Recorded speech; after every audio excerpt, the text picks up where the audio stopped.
ಇಷ್ಟಲ್ಲಿ phone ಮಾಡ್ತಾ ಇದ್ದೀನಿ ನಾನು. ಫೋನ್ ರಿಸೀವ್ ಮಾಡೋದಕ್ಕಾದ್ರೂ ಏನು ಇವನಿಗೆ?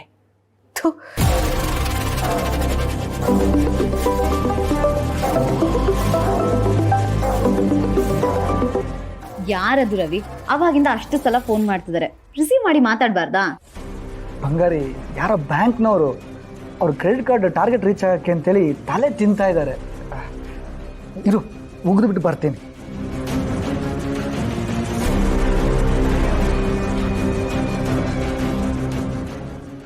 ಬಂಗಾರಿ ಪಕ್ಕದಲ್ಲಿದ್ದಾಳೆ, ಯಾಕೆ ಇಷ್ಟೊಂದು ಫೋನ್ ಮಾಡ್ತಾರೆ? ಯಾಕೆ ಅಷ್ಟೊಂದು ಸಲ ಫೋನ್ ಮಾಡ್ತಿದ್ರಿ? ಸೌಪರ್ಣಿಕ ಬೇರೆ ಪಕ್ಕದಲ್ಲೇ ಇದ್ಲು. ರೀ, ನನಗೇನೋ ಸುಮ್ಮನೆ ನಿಮಗೆ ಫೋನ್ ಮಾಡೋದಕ್ಕೆ ಹುಚ್ಚ. ಏನಾದರೂ ಎಮರ್ಜೆನ್ಸಿ ಇದ್ರೆ ಥರ ನಿಮಗೆ ಕಾಲ್ ಮಾಡೋದು. ಅವಳನ್ನ ಒಂದು ಸ್ವಲ್ಪ ಅವಾಯ್ಡ್ ಮಾಡಿ ಒಂದು ಫೋನ್ ರಿಸೀವ್ ಮಾಡಬೇಕಲ್ವಾ ನೀವು? ಸರಿ, ಈಗೇನು ಹೇಳಿ? ನೋಡಿ, ಆಲ್ರೆಡಿ ಪ್ರಾಬ್ಲಮ್ ಶುರು ಆಗಿದೆ. ಪ್ರಾಬ್ಲಮ್ಮ? ಏನು ಪ್ರಾಬ್ಲಮ್? ನೀವು ಆಕ್ಸಿಡೆಂಟ್ ಮಾಡ್ಸೋಕ್ಕೆ ಅಂತ ಲಾರಿ ಬುಕ್ ಮಾಡಿದ್ರಾ? ಹೌದು, ಯಾಕೆ? ಈಗ ಬುಕ್ ಮಾಡಿದ ಲಾರಿ ಎಲ್ಲಿದೆ? ಆ ಲಾರಿ ಡ್ರೈವರ್ ಮನೆ ಎಲ್ಲಿದೆ? ಅದೆಲ್ಲ ಈಗ ಯಾಕೆ? ಆ ಲಾರಿನ ಆಗಲೇ ಸ್ಕ್ರಾಪ್ಗೆ ಹಾಕಕ್ಕೆ ಕೇಳಿದ್ದೀನಿ. ಅಂದಮೇಲೆ ಪ್ರಾಬ್ಲಮ್ ಏನು ಇಲ್ವಲ್ಲ? ಅಯ್ಯೋ, ಅಲ್ಲೇ ಪ್ರಾಬ್ಲಮ್ ಇರೋದು. ಅದಕ್ಕೆ ಹೇಳ್ತಾ ಇರೋದು ಆಲ್ರೆಡಿ ಪ್ರಾಬ್ಲಮ್ ಶುರು ಆಗಿದೆ ಅಂತ. ಈಗ ಲಾರಿ ಡ್ರೈವರ್ ಬಗ್ಗೆ ನನ್ನ ಗಂಡನ ಅನುಮಾನ ಬಂದು ಅವನ್ನ ಹುಡುಕೊಂಡು ಹೋಗಿದ್ದಾರೆ. ನನ್ನ ಗಂಡನ್ಗೆ ಆ ಲಾರಿ ಡ್ರೈವರ್ ಬಗ್ಗೆ ಏನೋ ಹಿಂಟ್ ಸಿಕ್ಕಿದೆ ಅಂತ ಅನ್ಸುತ್ತೆ. ಇವರು ಅವನನ್ನೇ ಹುಡುಕೊಂಡು ಹೋಗಿದ್ದಾರೆ. ಹೌದಾ? ಏನು ಹೇಳ್ತಿದ್ದೀರಾ? ನಾನು ಈಗಷ್ಟೇ ನನ್ನ ಹಸ್ಬೆಂಡ್ಗೆ ಕಾಲ್ ಮಾಡಿದ್ದೆ, ಎಲ್ಲಿದ್ದೀರಾ ಏನು ಅಂತ ಕೇಳೋದಕ್ಕೆ. ಭಾವನವ, ಅವನು ಆ ಲಾರಿ ಡ್ರೈವರ್ ಹೆಸರೇನು ಹೇಳದ್ನಲ್ವಾ? ಮುರುಘಾ. ಲಾರಿ ಬಗ್ಗೆ, ಲಾರಿ ಡ್ರೈವರ್ ಬಗ್ಗೆ, ಮುರುಘಾ ಅವನ ಮನೆ ಅಂತೇನೋ ಮಾತಾಡ್ತಾ ಇದ್ದೆ, ನನಗೆ ಕೇಳಿಸ್ತು. ನೋಡಿ, ನಮ್ಮ ಯಜಮಾನ್ರು ಗ್ಯಾರಂಟಿ ಲಾರಿ ಡ್ರೈವರ್ನೇ ಹುಡ್ಕೊಂಡು ಹೋಗಿರೋದು. ಅವನೇನಾದ್ರೂ ನಮ್ಮ ಯಜಮಾನ್ರ ಕೈಗೆ ಸಿಕ್ಕಿದ್ರೆ ಆಮೇಲೆ ಪರಿಸ್ಥಿತಿ ಏನಾಗುತ್ತೆ, ನಿಮ್ಮ ಕತೆ ಏನಾಗುತ್ತೆ ಅಂತ ಗೊತ್ತಿದೆ ತಾನೆ?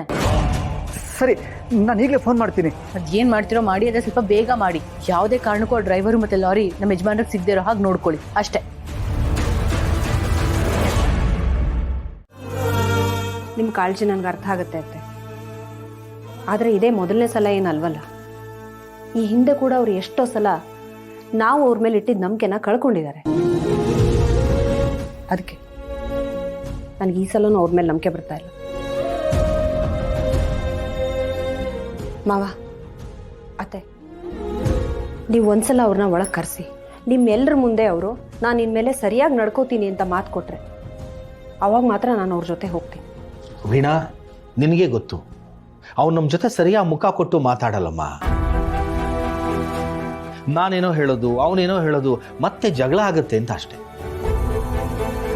ನೋಡಮ್ಮ, ಕೊನೆಗೂ ನೀನೇ ಅವನ ಜೊತೆ ಬದುಕು ಮಾಡಬೇಕಾಗಿರೋಳು. ಇಲ್ಲಿ ನಮ್ಮ ಜೊತೆ ಏನು ಪ್ರಶ್ನೆ ಕೇಳಿದೆ, ನಾನು ನಿನಗೆಲ್ಲ ಏನು ಹೇಳಿದ್ದೀನಿ ಅದನ್ನು ನೇರವಾಗಿ ಅವನ್ನೇ ಪ್ರಶ್ನೆ ಮಾಡು. ಅದಕ್ಕೆ ಸಮಂಜಸವಾದ ಉತ್ತರ ಕೊಟ್ಟರೆ ನಿನಗೆ ಸರಿ ಅನಿಸಿದ್ರೆ ಅವನ ಜೊತೆ ಹೋಗು, ಇಲ್ಲ ಅಂತಂದರೆ ನೀನು ನಮ್ಮ ಜೊತೆನೇ ಇರೋ. ನಾನು ಯಾವ ಅಭ್ಯಂತರನೂ ಇಲ್ಲ. ಆಗ್ಬೋದಾ? ಅದು ಸರಿನೇ, ನಾನೇ ಹೋಗಿ ಮಾತಾಡ್ತೀನಿ ಬಿಡಿ. ಹೋಗು.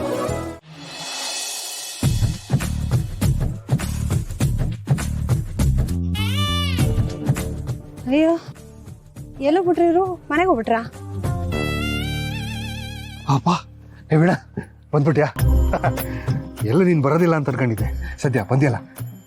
ಇಲ್ಲೇ ಬ್ಯಾಗ್ ಇಲ್ಲೇ, ಹೋಗು ಬ್ಯಾಗ್ ತಗೊಂಬ.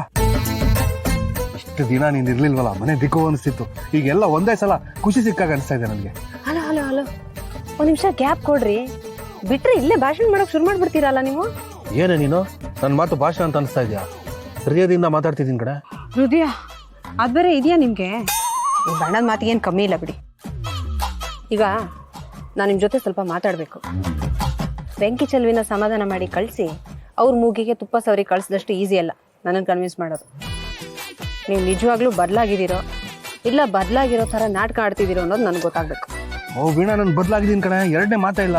ಯಾವ ದೇವ್ರ ಮೇಲೆ ಆಣೆ ಮಾಡ್ಬೇಕು ಹೇಳು, ಮಾಡ್ತೀನಿ. ಯಾಕ್ರಿ ಆ ದೇವ್ರನ್ನ ಗೋಳೈಕೋತೀರಾ ನೀವು? ಈಗ ಹುಲಿ ನಾಳೆಯಿಂದ ನಾನು ಮಾಂಸ ತಿನ್ನೋದಿಲ್ಲ, ಬರೀ ಹುಲ್ ತಿನ್ಕೊಂಡು ಬದುಕೊಂಡಿರ್ತೀನಿ ಅಂತಂದ್ರೆ ಯಾರಾದ್ರೂ ನಂಬಿಡ್ತಾರಾ? ನನಗೂ ಹಾಗೆ, ನೀವು ಹೇಳಿದ್ರ ಮೇಲೆಲ್ಲ ನಂಬಿಕೆ ಬರಲ್ಲ. ನನಗೆ ನಂಬಿಕೆ ಬಂದ್ರಷ್ಟೇ ನಾನು ನಿಮ್ಮ ಜೊತೆ ಬರೋದು. ಈಗ ನನ್ನ ಹತ್ರ ಒಂದಷ್ಟು ಪ್ರಶ್ನೆಗಳಿವೆ, ಅದಕ್ಕೆಲ್ಲ ನೀವು ಉತ್ತರ ಕೊಡಬೇಕು. ಅಯ್ಯೋ ಕೇಳಮ್ಮ, ಅದೇನು ಪ್ರಶ್ನೆ ಕೇಳ್ತಿ ಕೇಳು, ನಾನು ಸರಿಯಾದ ಉತ್ತರ ಕೊಡ್ತೀನಿ. ಬರೀ ನೀವು ಉತ್ತರ ಕೊಟ್ಬಿಟ್ರೆ ಆಗಲಿಲ್ಲ.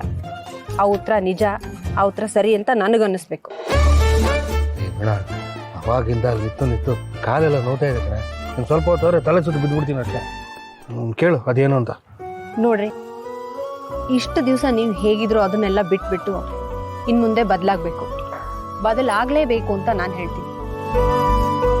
ನೀವು ದುಡ್ಡನ್ನ ಸ್ವಲ್ಪ ಉಳಿಸ್ತೀರಾ, ಖರ್ಚು ಮಾಡೋದ್ರಲ್ಲಿ ಸ್ವಲ್ಪ ಜುಗುತನ ತೋರಿಸ್ತೀರಾ, ಅದ್ರ ಬಗ್ಗೆ ಎಲ್ಲ ನಂದಂಥ ಕಂಪ್ಲೇಂಟ್ ಏನಿಲ್ಲ. ಯಾಕಂದರೆ ಹೊರಗಡೆ ಹೋಗಿ ಕಷ್ಟಪಟ್ಟು ಬೆವರು ಸುರಿಸಿ ದುಡಿಯೋದು ನೀವು. ಆ ದುಡ್ಡನ್ನ ಹೇಗೆ ಖಾಲಿ ಮಾಡಬೇಕು ಅನ್ನೋದು ನಿಮಗೆ ಬಿಟ್ಟಿದ್ದು. ಆದರೆ ಆ ದುಡ್ಡಲ್ಲಿ ಒಂದು ಸ್ವಲ್ಪನಾದರೂ ನಮ್ಮ ಸಂತೋಷಕ್ಕೂ ಖರ್ಚು ಮಾಡ್ರಿ. ನಾನು ನಿಮ್ಮನ್ನೇ ನಂಬ್ಕೊಂಡು ಬಂದಿದ್ದೀನಿ, ನನಗೆ ನೀವೇ ಪ್ರಪಂಚ. ಹೀಗಿರೋವಾಗ ನನ್ನ ಮಗು ಸಂತೋಷದ ಕಡೆಗೂ ನೀವು ಸ್ವಲ್ಪ ಗಮನ ಕೊಡಬೇಕಲ್ವಾ? ಮಾಡ್ತೀನಿ ಕಡೆ. ಏನು ಮಾಡ್ಬೇಕು ಹೇಳು? ಇನ್ಮೇಲಿಂದ ವಾರದಲ್ಲಿ ಒಂದು ದಿವಸ ಪಿಕ್ಚರ್, 2 ದಿವಸ ಹೋಟ್ಲ್ ಊಟ, ಆಮೇಲೆ ನಾನು ರಜೆ ಸಿಕ್ಕಿದಾಗೆಲ್ಲ ಟೂರಿಗೆ ಕರ್ಕೊಂಡು ಹೋಗ್ತೀನಿ. ಈಗಲಾದ ಬರ್ತೀಯಾ? ಸ್ವಲ್ಪ ತಡೀರಿ, ನಂದು ಇನ್ನೂ ಮುಗ್ದಿಲ್ಲ, ಇನ್ನೂ ಇದೆ. ಇನ್ಮೇಲೆ ನಿಮ್ಮ ಹತ್ರ ದುಡ್ಡಿದೆ ಅಂದ ತಕ್ಷಣ ಬೇರೆಯವ್ರನ್ನ ತುಚ್ಛವಾಗಿ ಕಾಣೋದನ್ನ ನೀವು ಬಿಡಬೇಕು. ಯಾರ ಸಂಸಾರ ಹಾಳಾಗೋದ್ರೂ ಪರವಾಗಿಲ್ಲ, ನಾನು ನನ್ನ ಸಂಸಾರ ಚೆನ್ನಾಗಿದ್ರೆ ಸಾಕು ಅನ್ನೋ ಧೋರಣೆನ ನೀವು ಬಿಡಲೇಬೇಕು. ನೀವು ಸಂಸಾರನ ಚೆನ್ನಾಗಿ ತೋರಿಸ್ಕೊಂಡು ಹೋಗ್ತೀರಾ, ಅದರಲ್ಲಿ 2 ಮಾತಿಲ್ಲ. ಆದರೆ ಸಂಸಾರ ಅಂದರೆ ಬರೀ ನಾನು ನೀವು ಮಾತ್ರ ಅಲ್ಲ ರೀ.